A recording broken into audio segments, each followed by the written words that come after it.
So we're going to talk about Linux users and groups and also file permissions. And those are all sort of three interrelated topics because depending on what user you are, what group you belong to, you have certain permissions. And one of the core ideas of Linux is being able to set permissions for every file at the user level and the group level.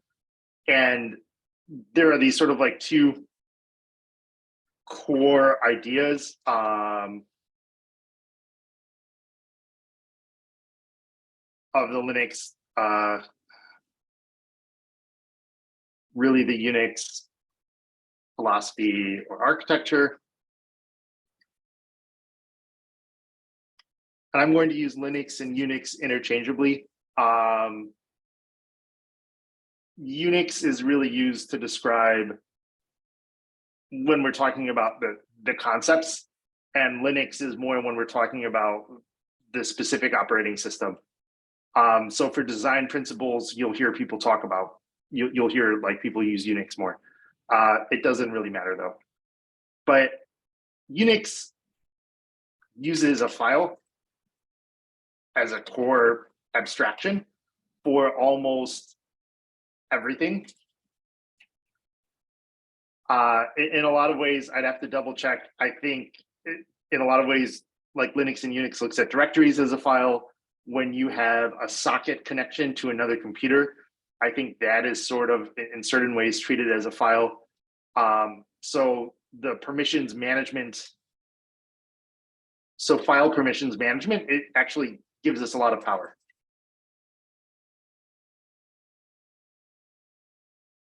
And actually, if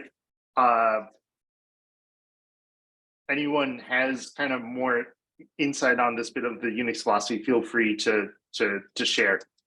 So I'm definitely a bit more of a magpie, I would say, Linux user in that I've used it a lot, but I really use it as like my toolbox to get work done.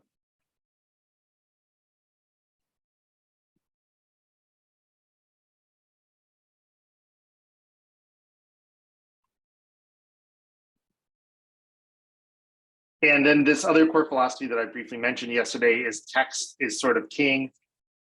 Config files are text files.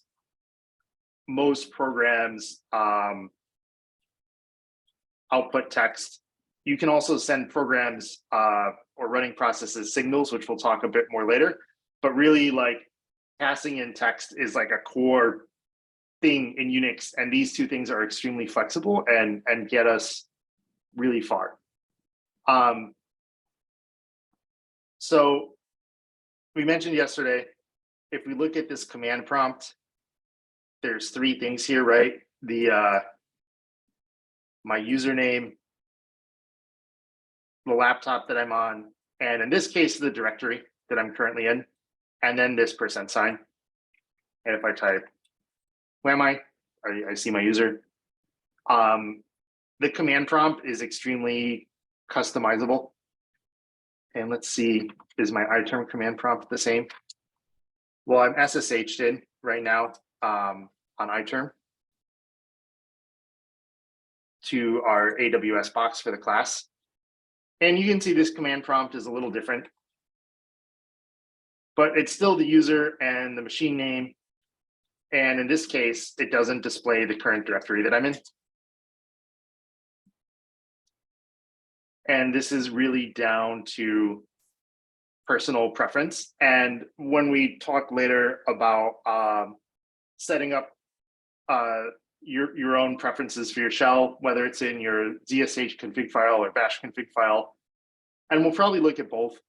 Bash is so common, I think we'll target that and look at that a bit, but we'll also look at ZSH as it's increasingly common on and popular and by default on Mac. And it'll be instructive to see a little bit of both.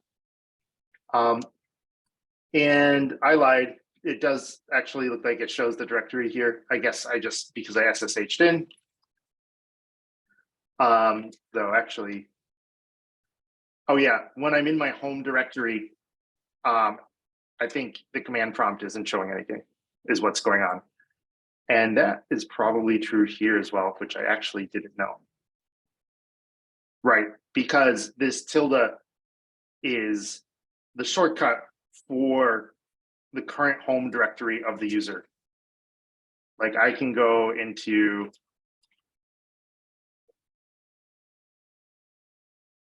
let's see, let's just go into curriculum. Let's go into week 3. So I'm way in here. And as a friendly reminder, if I do cd space tilde, that takes me back to my home directory. So tilde is just an alias for my home directory. The the dash, excuse me, is an alias for whatever directory I last visited. And as I mentioned yesterday, if you just type cd and hit enter, it also takes you back to the home directory because that's just such a common thing that you do.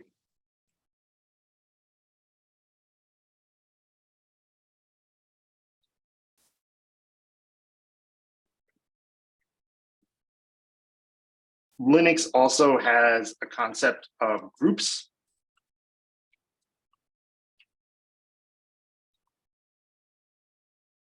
And this concept, I'm guessing, is pretty intuitive to most of you. And the idea is you can give different groups of users, you assign them to a group, and then you can give the whole group a set of permissions.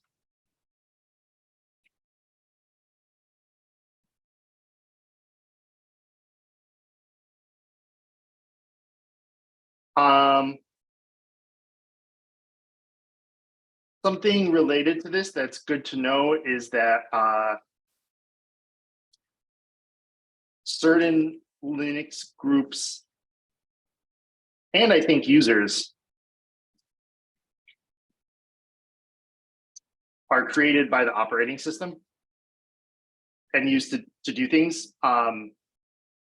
So, and actually we'll take a look at some different groups now. But again, this is sort of, I guess, part of the Unix philosophy, which is really like try to keep things simple and well designed and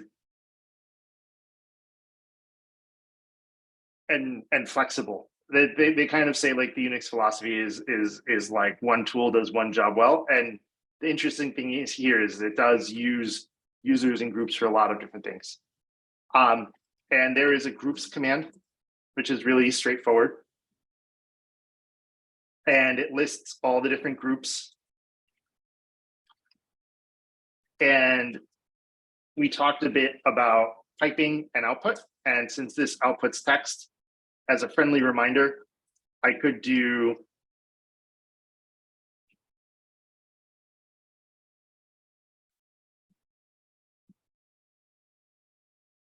this, and now I have a file with all of my groups.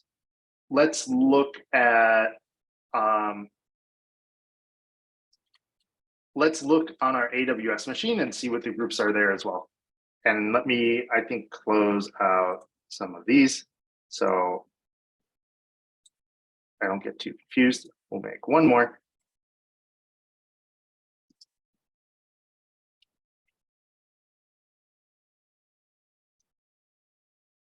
And as I said, I'm kind of lazy and I like to use the Control-R command to search through my command history for what I need to do.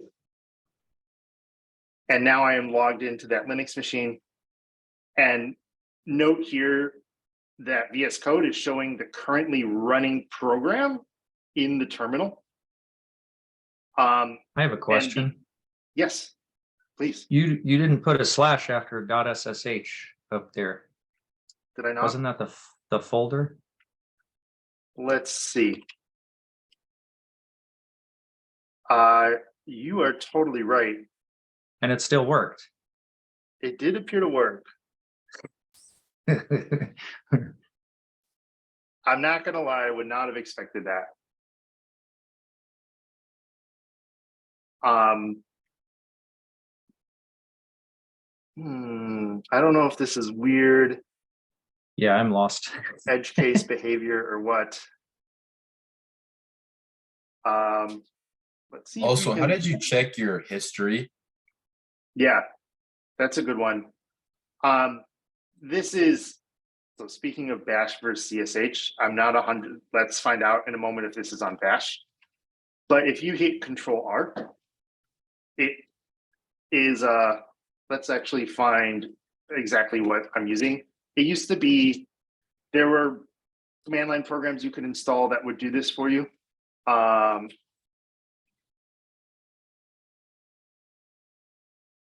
history is the command on bash.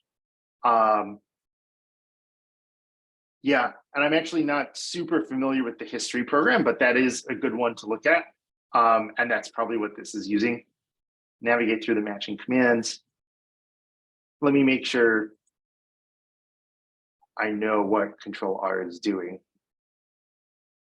Control R has to be searching through the bash history. Yeah, it used to be, there's a program called FZF, which is quite good, to be honest. And I'll share the link to this.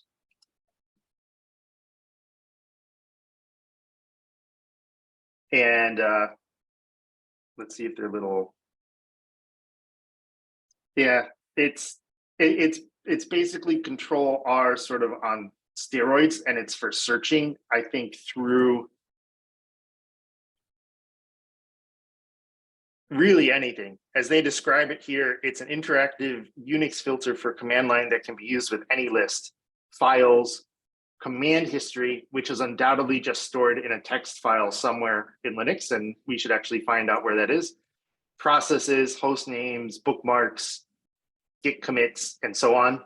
I am a little behind the curve on what the current popular command line programs are, because I'm not just doing as much day-to-day software engineering or using the command line as much as I used to for certain things. But this one was pretty great and pretty popular, and I'm guessing it's still in use. Chaser, does anyone know if FZF is still in active use or if it's been supplanted by something better? It's still in active use. There are some other things that get used. Is you might know something other than what I do, but ugrep is kind of similar, and ripgrep, which I think is based in the Rust programming language, which allegedly is super fast. I don't blazingly fast, please. Is it ripgrep? The meme is to call everything in Rust blazingly fast. Oh, okay, I got you. But yeah, no, FCF is still used pretty frequently. So yeah. Cool. Okay. Yeah, there's the blazingly fast. They do say blazingly fast. but this one is for the FCF. So yeah. Yeah. But yeah, it's really nice. It's very nice. It is pretty great. Actually, I think I will just install it as we speak. Actually, I'll come back to that because we're going to talk about package managers. So that will actually be the perfect activity to do. And for context, I don't know a ton about Rust, but just to share with folks who might not be familiar, Rust is a programming language sort of designed to replace C to do more low-level work, or what's often called systems programming. That's honestly supposed to be pretty cool and have some pretty neat language features that make it easier to write safe code. And people also seem to be very passionate about it. And that's about all I know about Rust. The other story here is kind of people are always rewriting popular command line programs, either implementing it in a new language or trying to make it faster or whatever. So there's always a new version of something floating around. And kind of the most important thing, honestly, to care about is how many other people are using it. I don't think we have a download history here, but it's got 51,000 stars. And most of this stuff I just learned through people telling me about it, is really how I think most people learn a lot of this stuff. But yeah, so that's a great question about Control R and where that comes from. And actually, let's run this history command. And we can see our whole history. And this is definitely just a text file somewhere. It's And just in to- your home directory. It is .zsh_history. If Got that's it. what you're looking for, I kind of clocked out for a second there. No, that is what I was curious about. Okay, all right. Do you happen to know where it lives in Bash? So right, Bash right history. there. Yep, Bash history. Yep. Yeah. And this is a great example, everyone, by the way, of dot files, which I mentioned yesterday. Remember, it's just a normal file, except sort of by default, our operating system doesn't show it when we ask it to list stuff. And the power of convention. And the convention is just dot files have sort of this config type stuff. And we can use nano and we can look at the bash history, which ought to be interesting here on this AWS machine, because we're all using the same user right now. So we can see these are all our different commands. This is pretty neat. This is also the power of text and why it turned out to be, for some things, a really good decision with Unix. There's arguments to be made on the other side, but the fact is that it's simple and flexible, and pretty much all of these command line programs, ls, find, grep, cat, less, are really designed to work with text in a lot of ways. And I thought I was in Vim there for a moment. And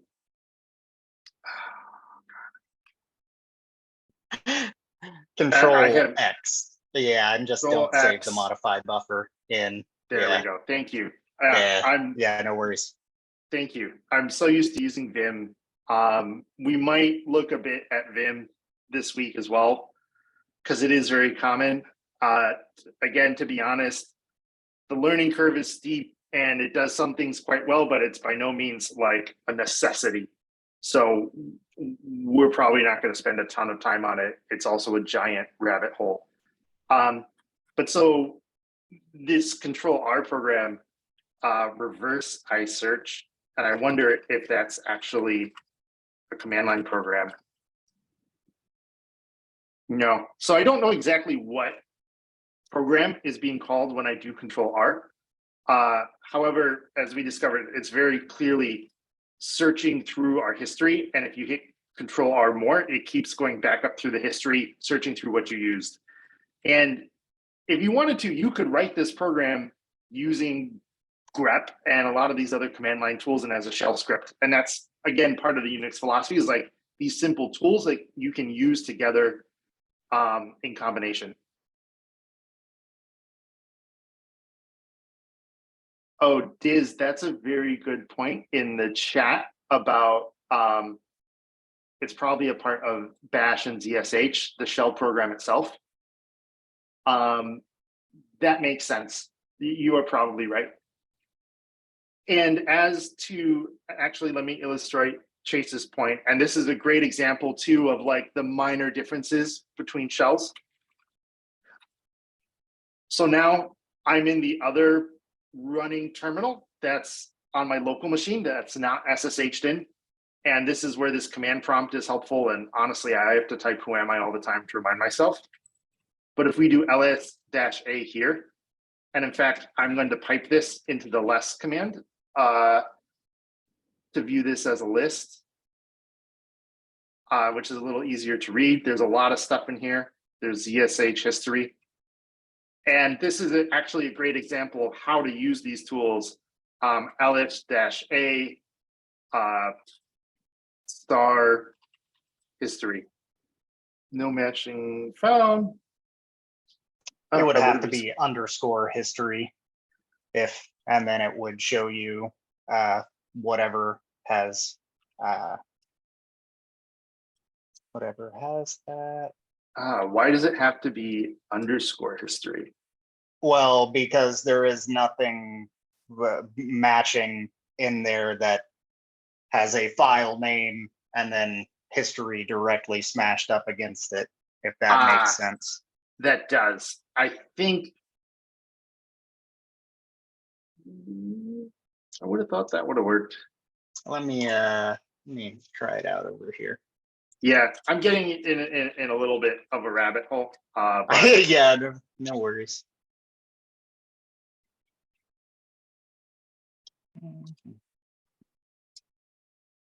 yeah, I won't worry about this too much at the moment. I think, and this is actually a good example of why these command line programs can be a little bit love-hate. Like once you learn their logic and you're using them a lot, it makes sense. But then it is easy to forget.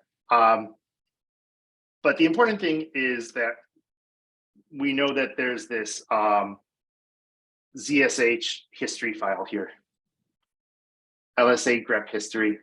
Oh, you guys are totally right. Grep Is is there no already using wild regular card? expressions. And grep code? It does. I I'm think pretty sure there is. it's already kind of using a regular expression pattern matching. So, I don't know the details there, but that sort of makes sense. I think it was the dot. Let's see if this works. Yeah, so if we, Oh, yeah, that's right. Yeah. That's right. there we go. So this is a good example in a lot of ways, in some ways, of how like the shell stuff, not that different from programming. The issue I was running into is the dot must be being treated a little differently in the regex, or with how the wildcard handles it. I'm sure there's some way to do that, but the easiest fix was just to indicate we're looking for a file that starts with a dot, has something, and then has history. And if I really wanted to, I could do this to see if there's more stuff after it. But yeah. Oh, and Diz, you are saying that the wildcard needs a preceding character or string Correct. to work. Yeah, that's Okay, what I'm reading that makes right sense. now too.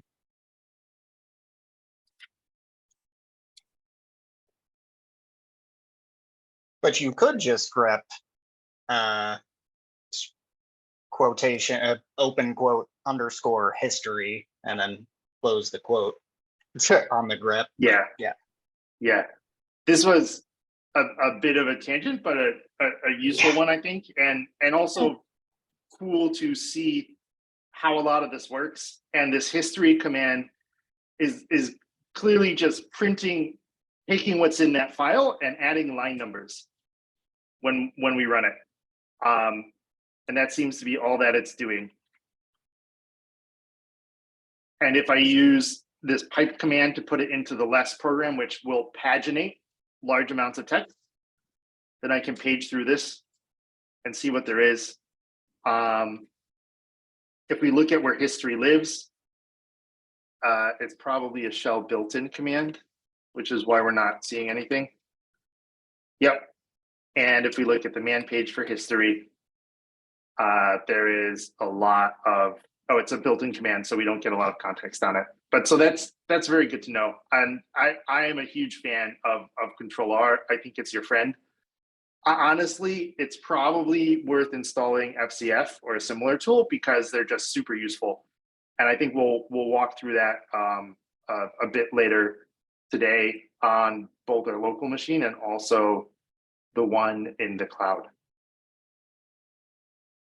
And what I wanted to do here, and that sort of was the origin of all this, was I did want to see the different groups.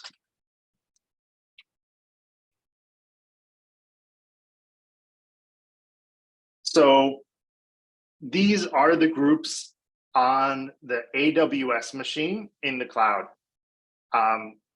ADM might stand for admin. Note that there is a group for a CD drive, a floppy drive, a group for sudo users who have permission to use the sudo command to get super admin privileges, for video, so on and so forth. Does someone actually know how to list the different users in a group?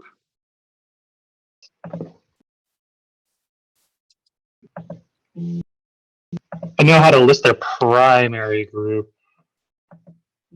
but not like all their group members. I am actually Googling this as well because I'm curious. And the answer is very Linuxy and Unixy. I'll share the link and then I'll walk through it. And this is good to see because I want us to see the different kinds of users that get created. The short answer is, if we go to this etc file, actually I'll go here from the top. Oh, it's a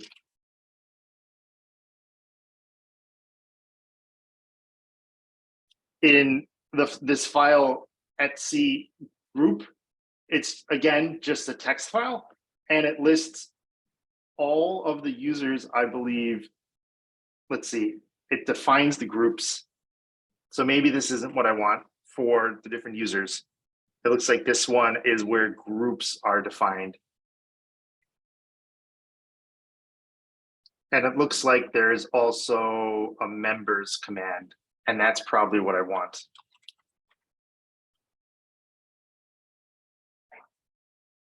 And this etc directory is where config files live in Linux. And this is part of the reason why programmers love Linux is it is all based on text and configuration files, and you can kind of see where everything is. Now, yeah, I wasn't sure if this was going to work on my Mac because Mac is not a straight up Linux distribution. It's based off something called Debian. That's a bit different. And it does work, but there is this note here. I don't think we saw that here, and Mac might handle it a little differently. And there is this, let's see, so we've got groups, and the internet tells me there's this command members. Or I might have it wrong, it might be member.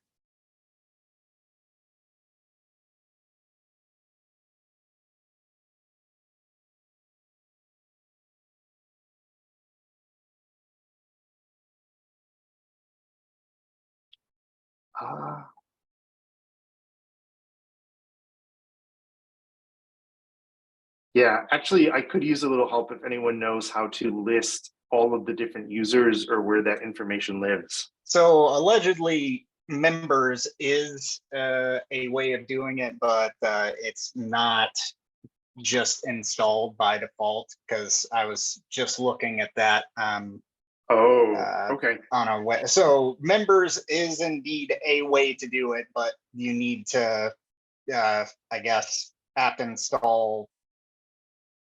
What the hell is this? FTP only. So yeah. Got it. Yeah, Hey, I'm gonna, oh, sorry, go ahead. if you want to list all the users on your system, it's ucat @c passwords, PASWD. That'll show you your primary group that you're assigned to. But if you want all the groups you're assigned to, you just use the group command and then the username. That's where I was going. I did a quick Google search, and this is good. Oh, sorry, go ahead.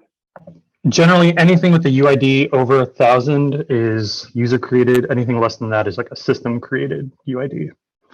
I did not know that. That's really good to know. Yeah, and that's kind of why I wanted to show this to just drive home the point that, like, the operating system creates a lot of user accounts that it uses to manage different parts of the operating systems and permissions for various things, or to do different things programmatically. Yeah, and I think Google is pretty good these days. I know a lot of you are comfortable with this, but definitely just, if you're curious about how to do something, half the time, if you Google it, you can get there relatively quickly. And let's look at this @c password file and see what we see. So I'm on the Ubuntu machine right now. So let's list out that And that's a pretty big file. Not that big. And we can see there's a bunch of different users here. The root user, a user named daemon, and daemon is a Linux term for a program that is used to do some sort of recurring task, something that is doing something on behalf of the operating system or the user regularly.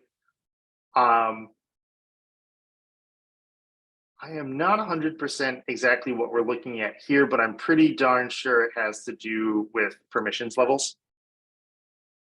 And there's a user named bin, interesting, sys, a user named mail. And somewhere in here is the Ubuntu user. And you were saying, I think if we do like groups, and we can see the groups that a particular user belongs to.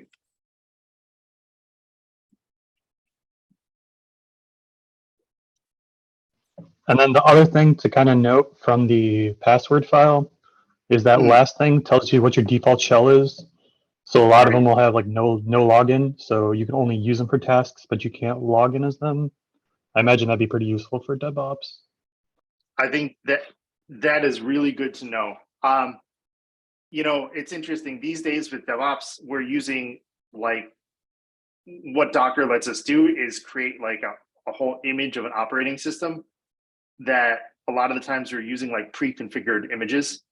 But you are correct that is good to know. And like as a sysadmin and probably as a DevOps person, and I'm so sorry, I don't know if any of you heard that just now. There was an ad that started playing on a tab I had open. Yeah, knowing like how to be able to create a user for the system to use and set up so that you can't log in, so that there's no security risk there, is definitely a useful piece of information. So this is actually pretty cool. I'm not gonna lie, I've never messed around a ton with users and groups. I've never had the need. And I'm curious on my own machine. If we look here, and it is interesting to note that the syntax here is a little different. This underscore is up front with everything. Again, that's probably because OS X is, I think it's based off of Debian, which is Unix based, but it's not Linux per se. And if I do groups, Adam C, we see all the groups that I belong to. And so a fun assignment, and I might write this up, might be writing a script to like get all the different users and all the different groups that users belong to, or manipulate that data somehow so we end up with like a file that has all users that belong to a particular group or something like that. So this has been a bit of a segue, but I hope it's useful because we're digging a bit more into Linux. We're looking at configuration files. We're looking at where this stuff actually lives. So let me just pause and check in and see if people have questions. And also if this has this been useful. Thumbs up.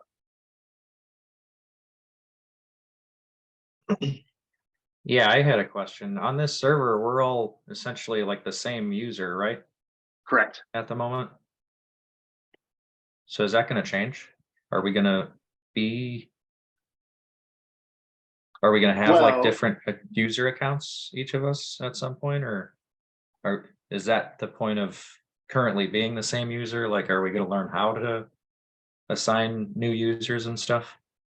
Yeah, I was thinking that maybe we tackle that in the afternoon, either this afternoon or tomorrow. I think the reason why we set it up with everyone on the shared account, honestly, was for simplicity, because then there's one public key to share, and we don't have to worry about passwords or anything like that. And we just wanted to make sure that everyone will have like a Linux environment that they can SSH into for this week in case you ran into a configuration issue. But I think it'd be a lot of fun for us to create users for ourselves and create SSH keys for those users, and then be able to log in on our own user accounts.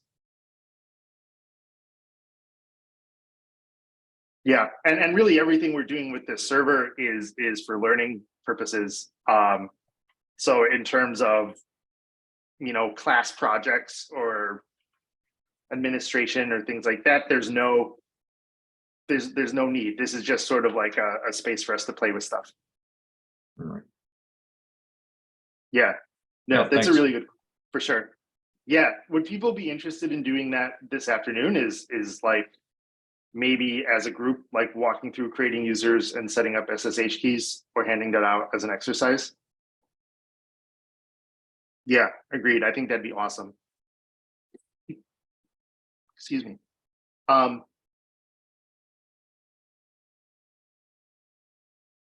think kind of continuing in this vein, actually, yeah, but I'll come back to that later. I was tempted to veer, but I think I'll just kind of continue talking about the stuff we have lined up for this morning. The next thing really is this command that all of you are familiar with, sudo, and SU, I believe, stands for super user, which is a common term for like the admin. You'll also hear root. I think there's usually a user named root, but I would have to double check. Actually, I think that's the case. We can find out with our new tool of doing this and looking for root. And lo and behold, there is a user named root. And I have to double check what exactly how to interpret these permissions, but I'm pretty sure it basically means they can do everything. Let's see here.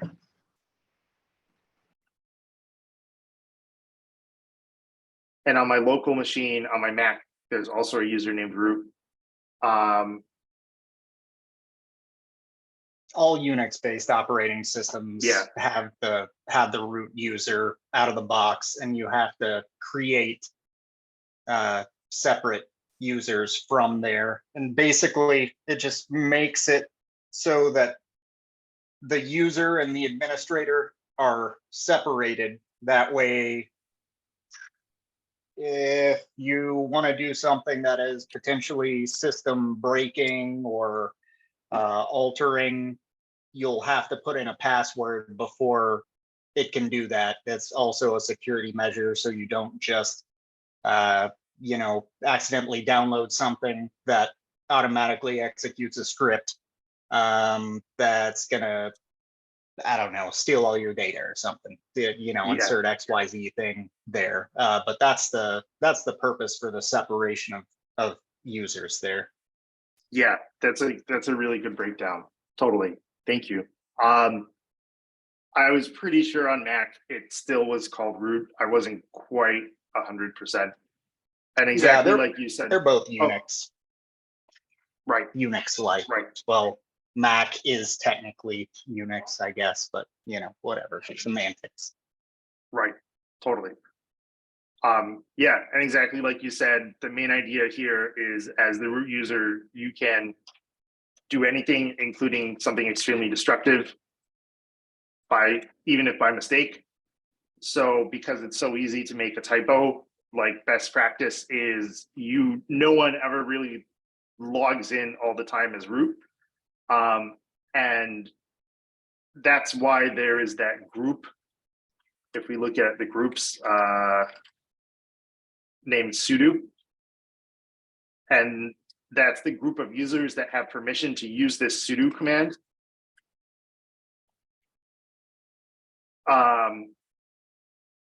To execute a command as the root user or another user. And the most common use case of this is for certain things like installing packages, exactly like you're saying, Chase. Permissions for that more limited, so you have to use sudo. And I think let's try that right now. Let's see if we have Node.js installed here. Yep, and it's not, and it's telling us how to install it. And so apt is a package manager program. That's pretty standard for Linux. On Mac, we're using brew. If I try to do this without the sudo command, we get these errors, right? Permission denied, and then this friendly error message helping us a bit. Let's see if this works. If it prompts me for a password, we'll be sunk. But it did not, probably because I SSH'd in using a key. Let's see here. Disk space, 59 megabytes of additional disk space will be used. I think that should be fine with whatever our AWS instance is, and we can always uninstall it. So let's just go ahead and install Node.js.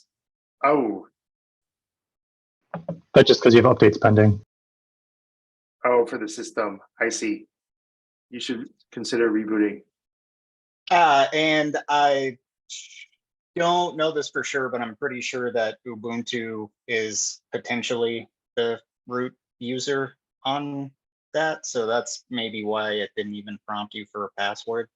I don't even know if there is a password. No, you're authenticating with the PEM key. You'd have to check the sudoers file. Yeah. It's probably set up to not prompt for a password since the user probably doesn't have a password set up. Yeah, that's kind of what I figured. So only root Yeah. is the root user. Yeah. Yeah, there's only root as a root user. It also, I'm Googling this and it looks like in the sudoers file for certain commands, I guess we can tell it to not prompt for a password. And or it could be the SSH key. As long as we're talking about this, this is actually a great moment for us to look really quick at the sudoers file that you mentioned, which is where it stores. I'm not exactly sure. what it Use stores. the sudo edit command. Oh, thank you. Thought that should do it. I'm doing a quick Google search for view sudoers file. See what it says. Yeah, and the short version here is because like having root permissions and using sudo is so powerful, like the operating system does bake in a little extra care around how we can modify this file, because you could really mess it up. It's bisudo, BISUDO is Oh, yeah, that's it. what it is. Yeah. Yeah, I'm not going to worry about that right now. I thought that would be easy for us to look at. As with There's all- just no space. It would pull it up, but Oh, thank you. I see what yeah, you're saying. all one word. Yeah, Sudo. Use sudo. there you go. Yeah, There which you go. just goes to show the logic of the Linux world. You have to sudo to use the command to view the file to control who has sudo permissions. And you'll note that the first thing they say here is this file must be edited with the vi sudo command as root. Linux And- really does not want you modifying this file in an incorrect way because it could break a bunch of stuff. It does have built-in fail safes, but there are some things that it won't catch. And Yeah, if you bork this file, you bork your permissions for your file, your operating system, period. yeah, Like that's it. You're gonna have to reinstall, or hopefully you had a backup, or yeah. yeah, totally. That is, yeah, exactly. And the good news with DevOps these days is that that's kind of why things like Docker containers have become so popular, because if something does get really screwed up, you can just rebuild the whole operating system. It is really good practice to understand that these kinds of configuration files you have to be careful about. And I mainly just wanted to take a look in here and poke around a bit. And let me see if we have Python installed here in the AWS. I think we did. I think we discovered that.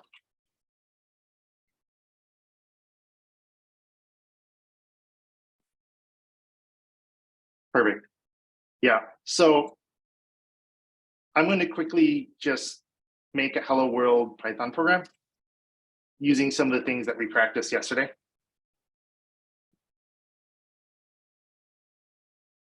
And this is a bit of a silly way to write a Python file, but it's more just to demonstrate again, like these command line utilities.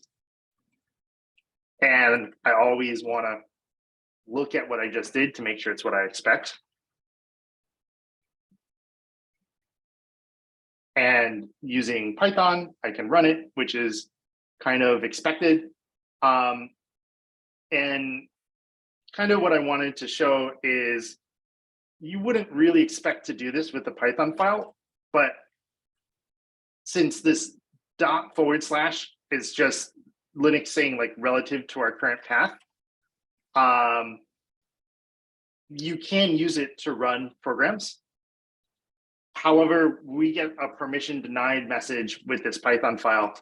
And if we use ls-l to take a look at it, we can kind of see why and what's going on. And let me make this a touch bigger just to make it easier to read. So we've been talking about users and groups, and we can see here that we've got, let's see, I want to make sure that I get this right.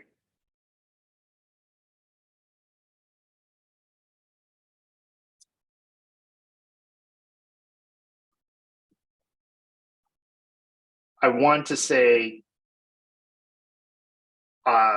permissions for the user followed by permissions for the group. Does that sound right to people? Say that one more time. Yeah, it's Yeah. users group and then others. Users group and then others. Thank you. And what does the D stand here for again? I remember It's a someone saying directory. if D it's is a for directory, L is for link, and then blank is for a regular file. Got it. Thank you so much. Yeah, so there's a lot of information compressed in here. We're being told what this thing is, if it's a directory or file, or we haven't really talked about symlinks, but links. And then what we see here are permission sets. And these permission sets are R is for read, W is for write, X is for execute. And this first set is for our user. And this first set is for the groups that the user. The group that owns the files. So see how it says Ubuntu, Yeah. so that's the user and then the group that owns it. Thank you so much. I realized that I was having a brain freeze there. Thank you so much. Yeah, the group that owns the file. And this is the user that owns the file as well as the group that owns the file. And this is the basics of Linux's permission system. And it ends up being extremely flexible because you can assign a file both to a user and a group. So that allows for both specificity and more general interaction. And then you can say, hey, a user can read, write, and execute a file, but a group, maybe it can only read a file. And in fact, I think I want to change some of these permissions for this file just to demonstrate that right now. And the last category here, as mentioned, is other, which is basically all users or groups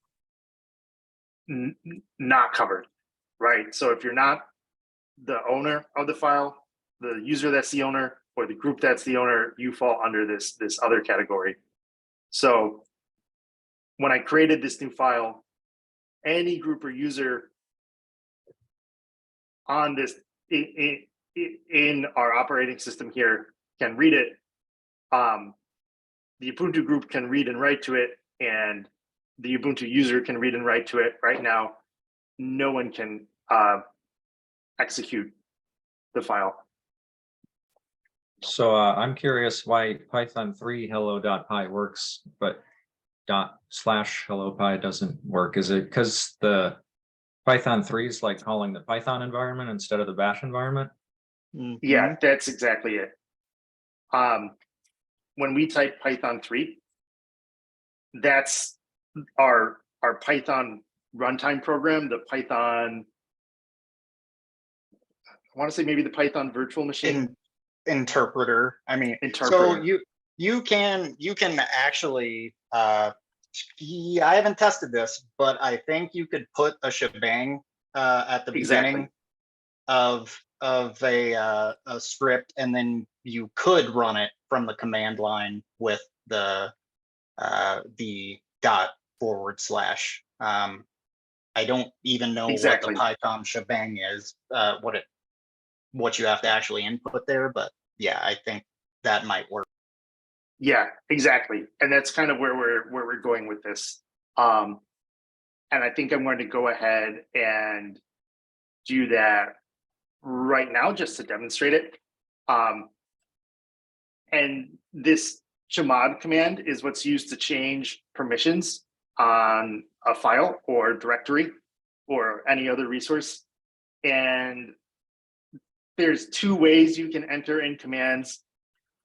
Most of you have probably seen this number system, where the first number, it's like a shorthand for combining commands. And I should get us a nice diagram for that, but there is also a slightly more readable way to do this, where we are adding the execute permission to the user that owns, I believe it's to the user that owns this file. And now let's do this. We don't even need grep, we can just do star.py. And I need ls-l. There we go. So that added the execute command to the user that owns this file. And let's see if doing the same thing removes it. Yeah, there's got to be a different chmod command to remove it. It's probably in fact minus, right? So if we decided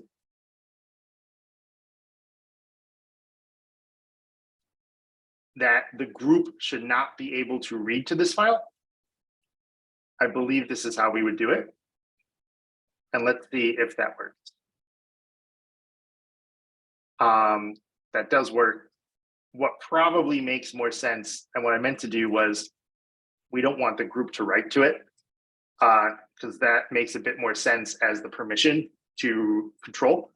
And we actually do want the group to be able to read to it. So the syntax here is user, group, or O for everyone else, and a plus for the permission you want to add, a minus for the permission you want to remove. And if we've already gotten rid of a permission, it doesn't matter. Same with, I think, trying to add a permission that already exists. And that, I would say, is a pretty friendly and readable way to manage file permissions. I know many of you are familiar with the number approach, which I think is something like, if you add up, what is it, like 3, 4, and 1, they add up to 7, and 4, 2, and 1. 4, 2, and 1. Thank you. So if I do chmod 444, what does the 4 permission stand for? It's read, write, and execute in order. Read, write, and execute. Got it. Got it. Yeah. So, yeah, I honestly don't want to. I guess I should briefly mention how that works because it's so common. But I honestly like the readability of this.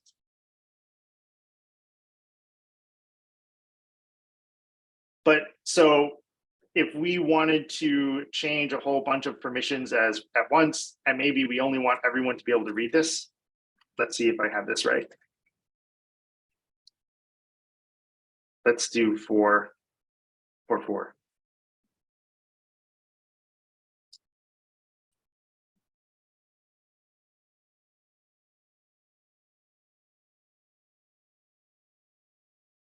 So 4 stands for read. So, and again, the order here is user,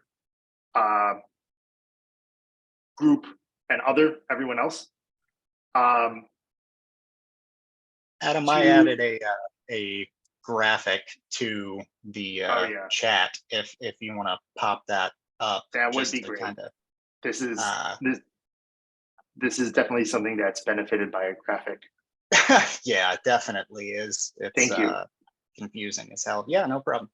Which chat, by the way? So the meeting chat. And it's the Zoom the chat? yeah, correct. Yes.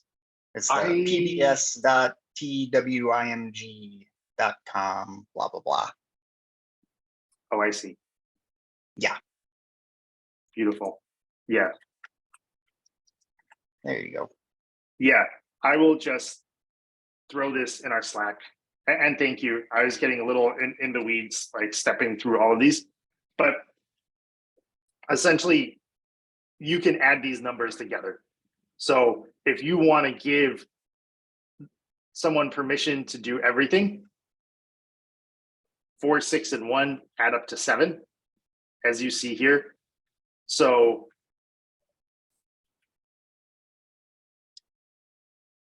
Chmod 777, hello PY, gives the user, the group, and other permission on everything. And it's worth glancing at that file. It's also worth knowing, I think, the other syntax, because it's a little more friendly. There was a really good question about if we can use the chmod command to modify permissions for multiple files as once.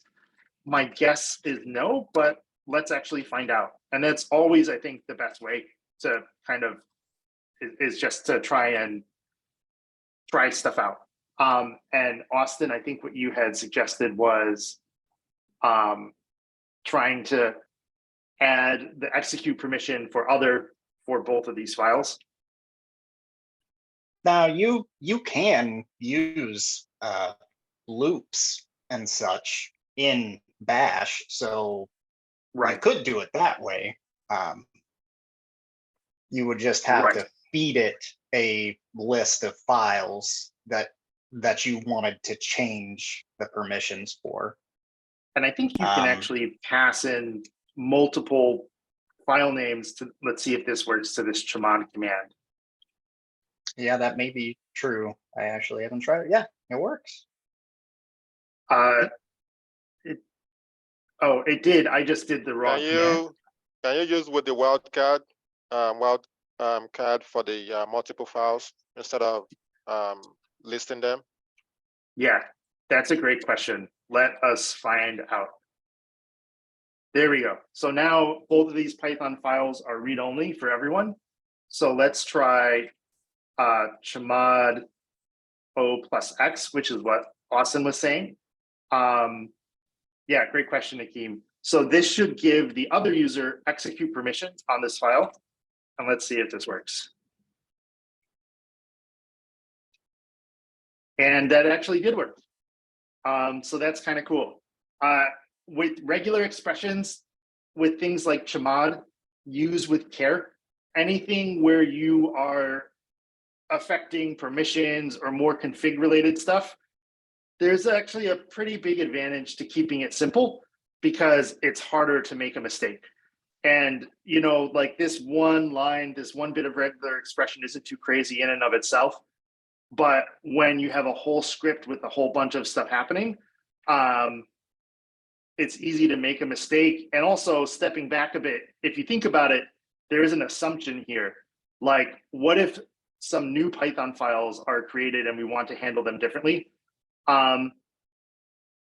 So stuff like this definitely has its place, but you will see like a lot of configuration stuff, things end up being more like manual or hard-coded. It depends more on like how predictable things are. Like if we know that there's never going to be anything like super dangerous so that we have to control in a Python file and it's okay for everyone to modify it, then, you know, we could use a regular expression without worrying about it in the script. But I just want to mention that because then when you're like doing this stuff in the real world, it's like this script might be part of a Docker file used to spin up a whole environment and run all the time. And so you might have no idea like what Python files are existing here. So with config stuff, it does become useful to get more specific if you know exactly what needs to change because it's more controllable and predictable. Can you specify the user specifically? Like see how we have like different users if we weren't in the AWS SSH in, or like if we did have multiple users in that, can we specify which user Right. and what privileges they can have? Do you mean which user owns this file? Yeah, so say if we're like sharing a file and like everyone had their own user, Mhm. can you specify which users can write and execute and then the other ones can only read it? Or You would would you do just have that. to put them in a separate group and then go about it that way? You would use you're correct about groups. You would use groups. Let's see if I can. I haven't done a ton of user adding, but I believe the command is user add. And let's try a username, sudo user add Bob, sudo user add Alice.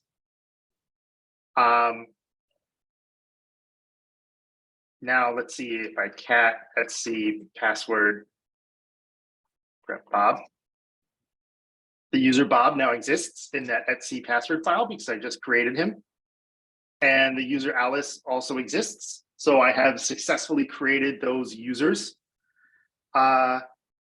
You know, if this was a real system, we would have to care a little bit more about what permissions those users like have, what groups they belong to, if we want those users to be able to log in or not. But since this is a toy system, we don't have to worry.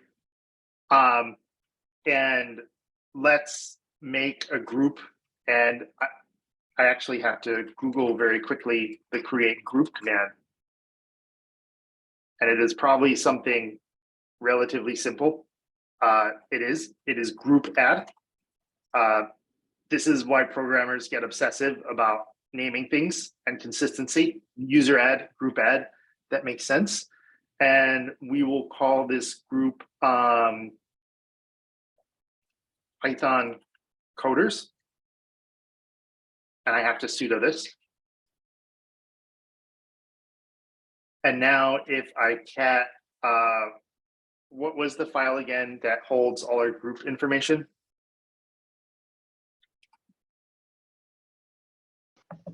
Etsy groups.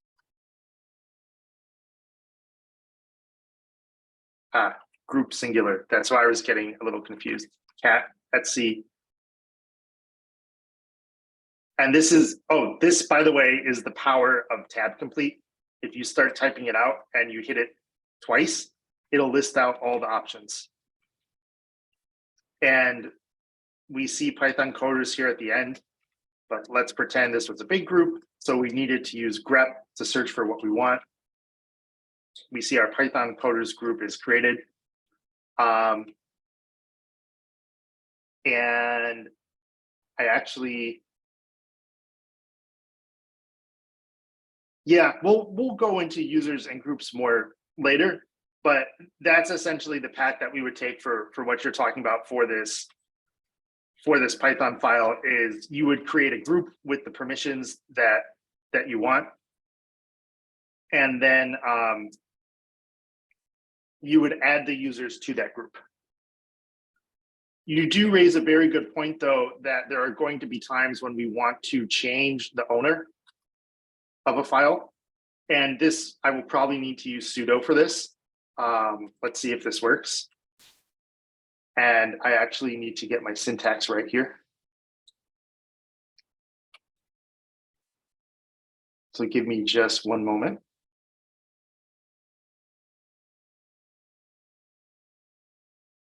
So let's try it this way. The user Alice is now the owner of hello py. And as expected, this requires sudo. And this is part of why it's good not to be logged in as the root user and need sudo. There are a lot of things you don't want to do by mistake. And now if we look at these files, Alice is the owner of that hello py file. Let's make Bob the owner of goodbye.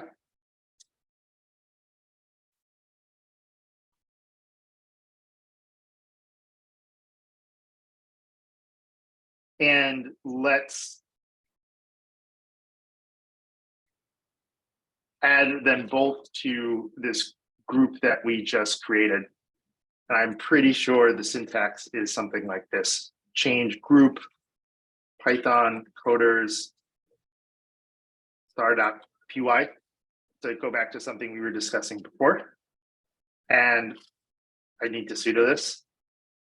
And especially if you're running a command with a regular expression, you definitely want to check afterwards to make sure that it worked. And lo and behold, it did. And now, as the Ubuntu user,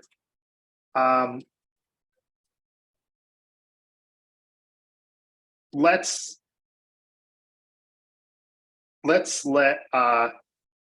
see, the owner of a file should be able to do everything. The user of a file, or the group of a file, should be able to read and execute, and the other should be able to do nothing.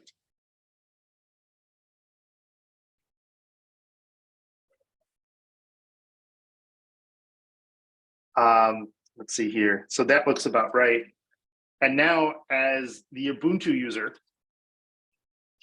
who does not belong to that Python coders group and is no longer the owner of this file, I don't have permission to print it. If I use the sudo command, that as root, that lets me do it. And let's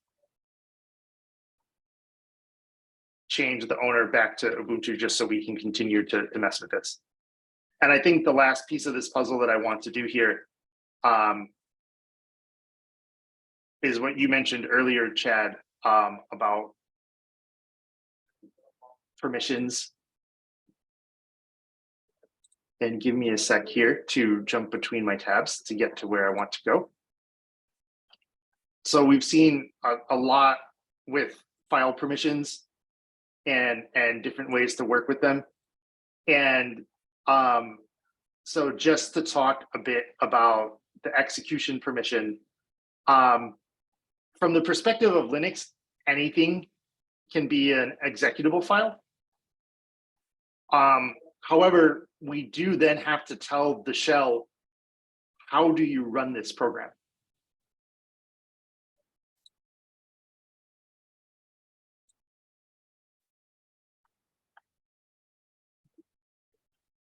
And you all have probably seen this, which is called a shebang. And I believe that's because the exclamation point is often referred to as bang. And this pound sign and the exclamation point is telling our shell program, right? Whether it's bash or ZSH or anything else, that, hey, this is a shebang here that has some information specifically here for you, the shell.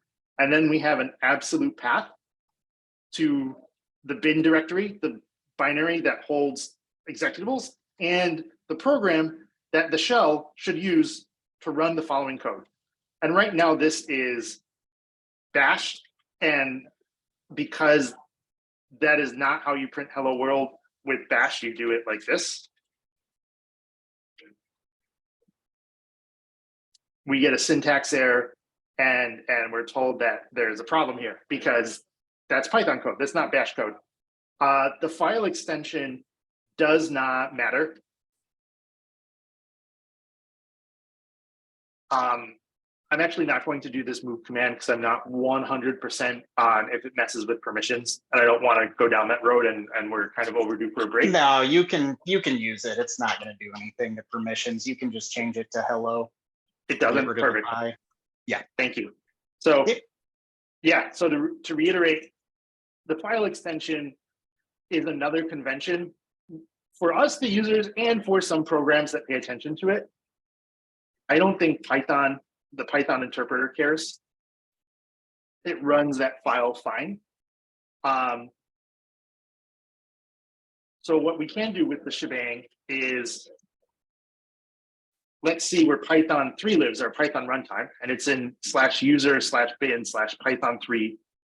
And by the way, this is where a lot of these programs that are used to execute stuff live. If we just kind of take a quick look through what's in here, APT, our package manager, lives here. A bunch of programs related to the package manager live here.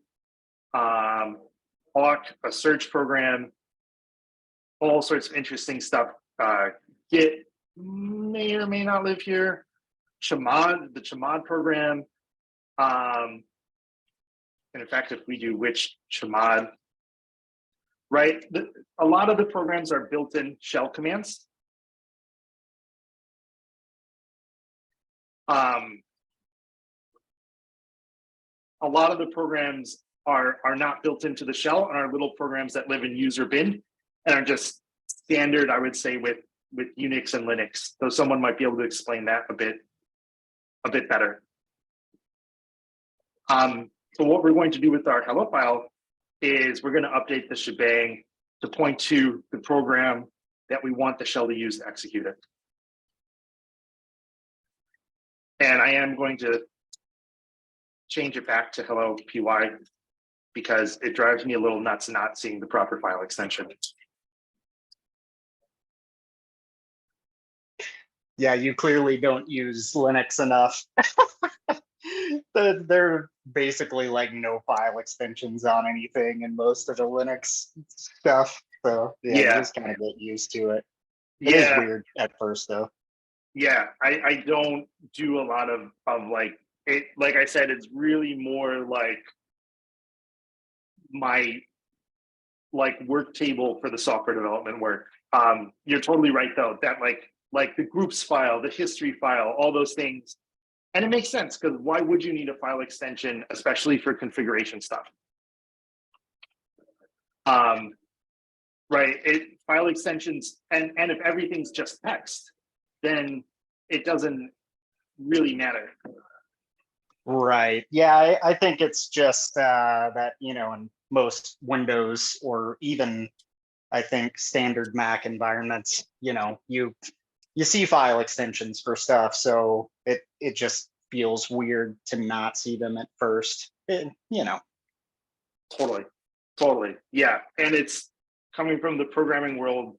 File extensions are really important because the programming text editors use them to know what's what, along with other things, and it makes it a lot easier to read through a code base.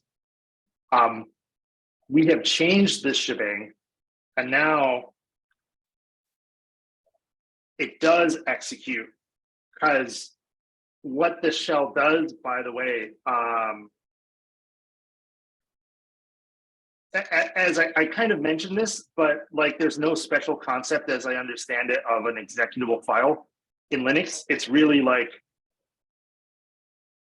it does the user, is the permission set properly for whomever is trying to execute this file for it to be executable, and then does the shell know what to do with this file? And with the shebang, we can tell the shell what to do. And so when we just point to a file, the shell will try to run and execute it. Yeah, it's just the same thing as running Python 3 hello.py. Exactly. Yeah, just So- different way of doing it. Yeah, So and honestly, with the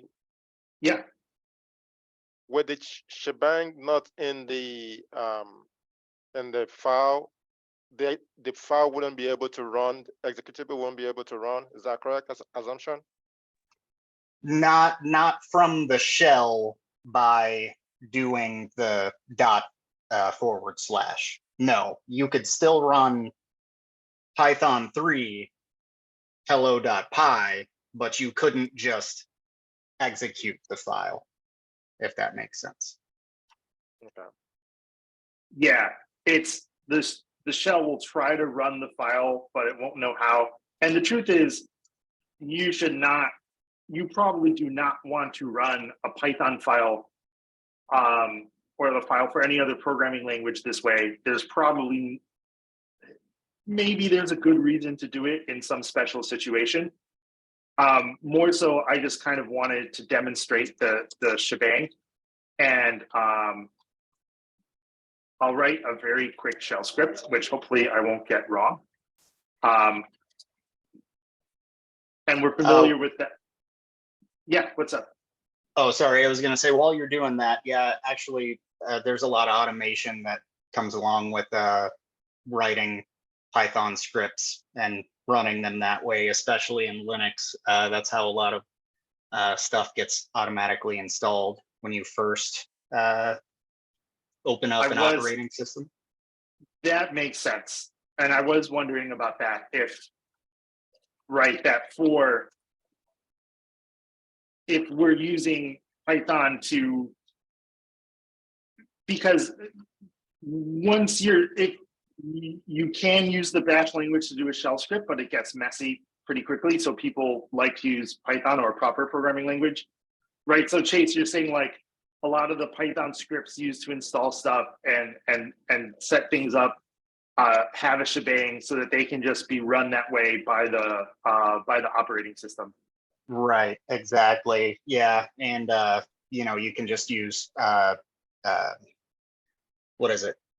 os.sys and subprocess, and it's a whole different thing, right? But yeah. Got it. Yeah, and to be honest, I'm not as familiar with those things. Actually, it would be cool for us to talk about those a bit more. Yeah, I might chat with you about that, but that makes sense. Sure. Yeah, what is os.sys and subprocess sort of used for? And Diz, help me out here if I say anything out of line, if No, please. you know more. But os.sys, they usually say, so both of them are Python modules. First of all, I guess I should say that, but they're built in. The difference between using OS and using subprocess is,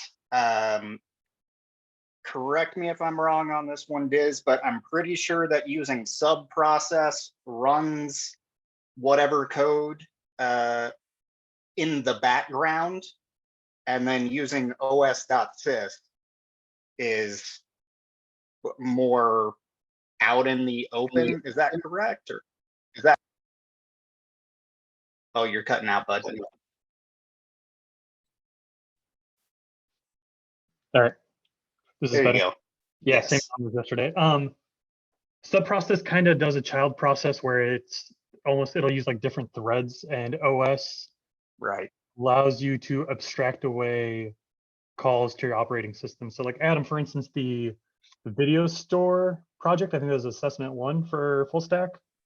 Yeah. I use the OS module to call clear screen in terminal, and it would do like an if else depending on if it was on Windows, Mac, or Linux. And I could throw that code up Right. somewhere if people want to look at it. But essentially, it just allows you to do system calls, abstracting away what operating system you're running on. Right. Got it. Right, Okay, that right. totally makes sense. Yeah, and that'll probably be fairly important whenever it comes to DevOps type of stuff. Now, I don't know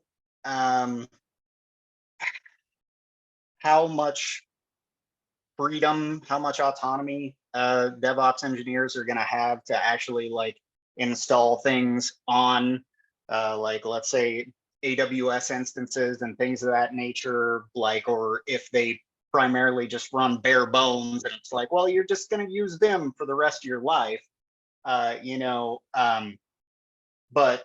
I mean, Python is on basically everything, and I believe the sub process makes a way where it's like semi-universal between operating systems. Yeah. I mean, you can see it says OS independent over there. So yeah. Got it. Okay, that makes sense. And that is pretty cool. Yeah. And my understanding is like if you were writing a tool for developers to deploy stuff to your infrastructure, that or just a more complicated script, you would probably, you very well might be using Python and os.sys to do that. When I worked at Parkwiz, which their name changed, but they're a startup, kind of like this other company, Spot Hero. It was an app for people to do parking spots in garages. There was a Ruby script, and Ruby is a programming language essentially similar to Python, an object-oriented dynamic language. And the VP of engineering there had written this Ruby script that handled like deploying, I think, any code onto the different various machines we had set up in AWS. The part I really remember was for the front end, because you'd write your front end JavaScript code, you'd run the build script to get like the minified JavaScript file. But then you had to push that code up to AWS S3 bucket, which is basically just a file server. It's just somewhere to store files that can be hosted and accessed by other places. And then you had to have like the git commit hash of the code you just pushed. And that had to be put in environment variables that went onto EC2 instances, right? Like virtual Linux servers in AWS that actually were like running the website, or I'm kind of simplifying, but that's the idea. So you had stuff that had to go to a bunch of different places. And of course, there were a bunch of more steps involved. So he wrote a pretty nifty program in Ruby that you could run on the command line to do all this stuff. And just automate all that. Yeah, because I was gonna say, even though you're simplifying, that is like that's a lot of stuff. It is. That's a whole lot of stuff. Like it was still a pretty manual process, because when you were using this sort of deployment tool, you had to set a bunch of environment variables that would grab, and you might have had to use it to deploy to multiple places. But that's actually okay. It took me a long time to realize this, especially when you're new. All these processes are frustrating, but there's some value to simplicity. And then it's like, I think at some point I probably wrote a script for myself just to simplify the way that I use this tool all the time.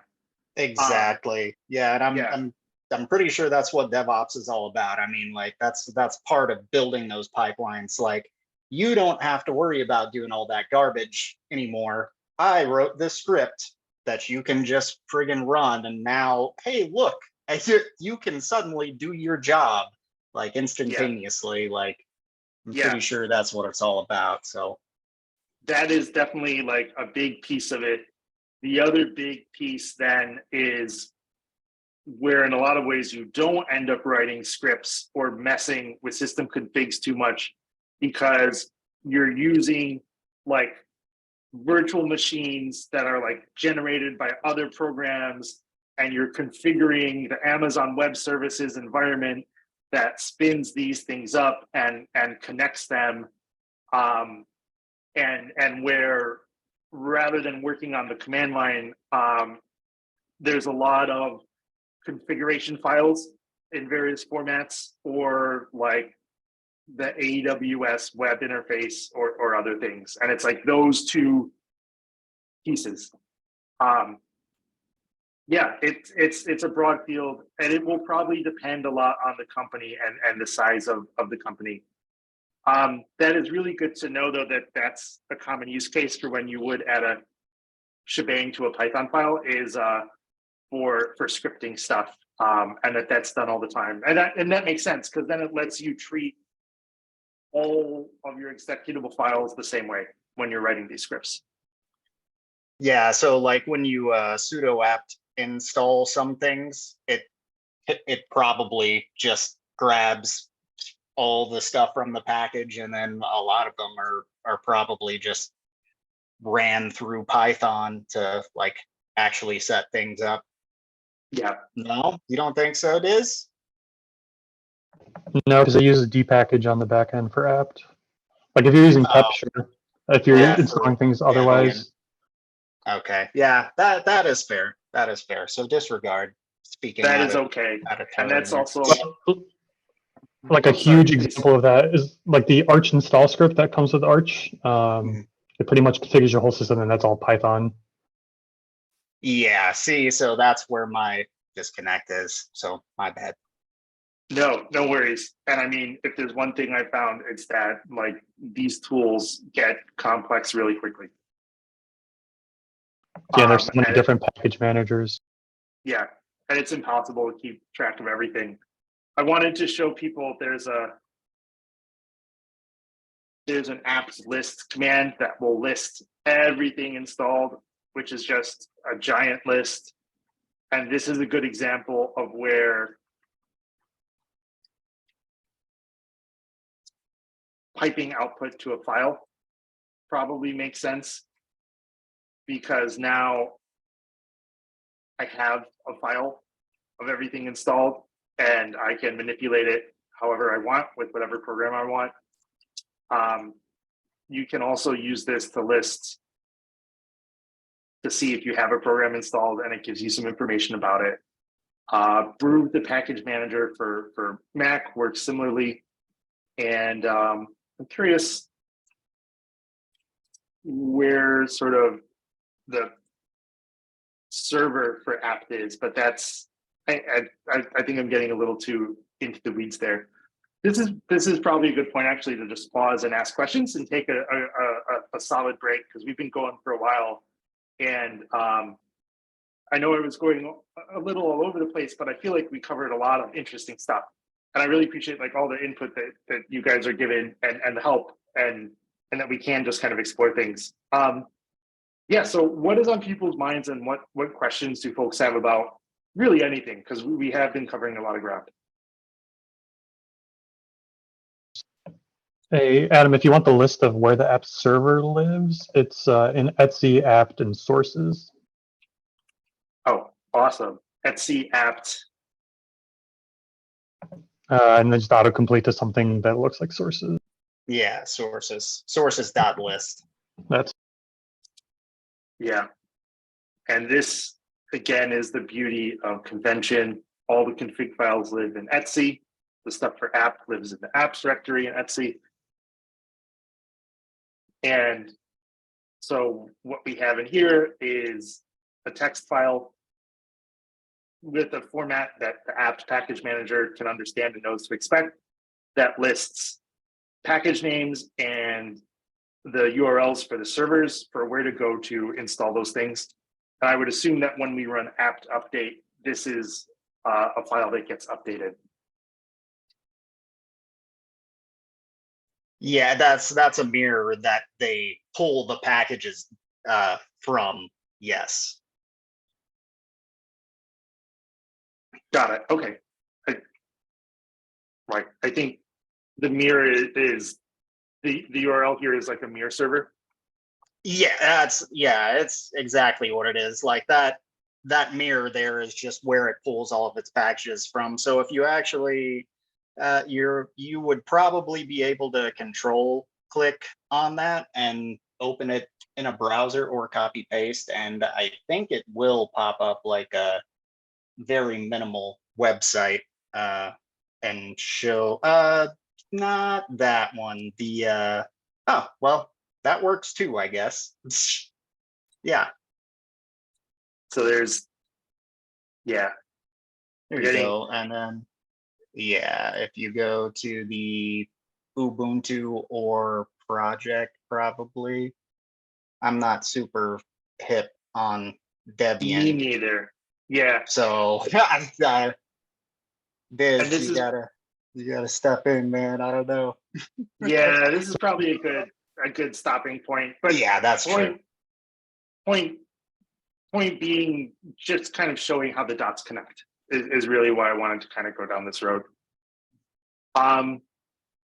Yeah, what else is on people's minds about users or groups or really anything that we've been looking at here, whether it's config files or other stuff?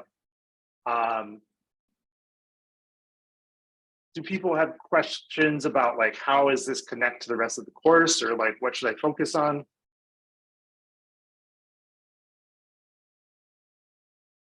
Okay. Cool. Yeah, I think we have covered some good ground here, and it is a good time